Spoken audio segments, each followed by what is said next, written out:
రాజమండ్రి సెంటర్లో పుష్కరాల జాతరలో రాజమండ్రి సెంటర్లో పుష్కరాల జాతరలో బావలు చూసి పొలవలలాడాను మాయదారి బావయ్యో మర్సిపోలేదోరయో సెంతకు వచ్చి కిరగిర నవ్వాడో సంచిలో నుంచి ఓ పాము తీశాడోయ్ రూటు వాయించి ఆడించి చూపాడోయ్ మిలమిల మిలమిల మైకం గమ్మిందో ఏంటి మీ బావ పావులు ఆడించుకుంటున్నారా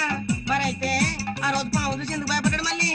నువ్వు మూసుగా ఆ రోజు భయపడింది పాము చూసి కాదంటే మరి నిన్ను చూసా నీ అమ్మ పడవా తర్వాత ఏమైందే మళ్ళీ నాకు